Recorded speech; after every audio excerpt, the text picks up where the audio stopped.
গ্রহণ করতে চান ভগবানের 64টা গুণ?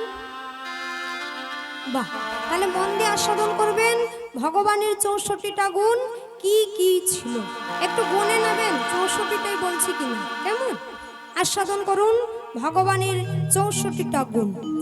তার সমস্ত শরীর ছিল অপূর্ব মাধুর্যমণ্ডিত, সমস্ত শুভ লক্ষণযুক্ত, অত্যন্ত মনোরম, জ্যোতির্ময়, বলবান, নিত্য নবযৌবন সম্পন্ন, সমস্ত ভাষায় পারদর্শী, সত্যবাদী, প্রিয়ভাষী, বাকপটু, পরম পণ্ডিত, পরম বুদ্ধিমান, অত্যন্ত প্রতিভাশালী, বিদগ্ধ শিল্পকলায় পারদর্শী, অত্যন্ত চতুর, পরম দক্ষ, কৃতজ্ঞ, দৃঢ় প্রতিজ্ঞ, স্থানকাল পাত্র বিচারে সুদক্ষ, বৈদিক তত্ত্বজ্ঞানে পারদর্শী, পবিত্র, সংযত, অবিচলিত, জিতেন্দ্রীয়, ক্ষমাশীল, গম্ভীর, আত্মতৃপ্ত, সমদৃষ্টি সম্পন্ন, উদার, ধার্মিক, বীর, কৃপাময়, শ্রদ্ধাবান, বিনীত, বদান্য, লজ্জাশীল, শরণাগত জীবের রক্ষক, ভক্তদের হিতৈষী, প্রেমের বশীভূত, সুখী, সর্বমঙ্গলময়, সর্বশক্তিমান, পরম যশস্বী,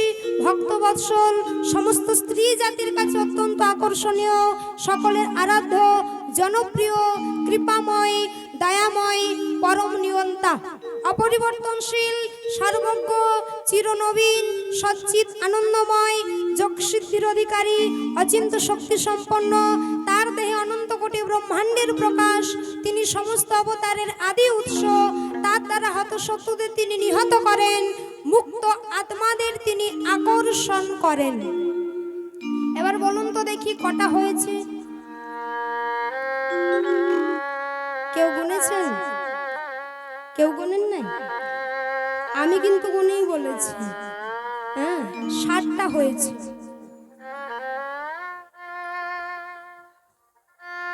60টা গুণ হয়েছে, 60টা। কিন্তু আমি বলেছি ভগবানের কটা গুণ? 64টা। তাহলে কটা বাকি রয়ে গেল? আর 4টে। আর এই 4টে গুণ হলো বিশেষ গুণ। সেই 4টে বিশেষ গুণ কি কি?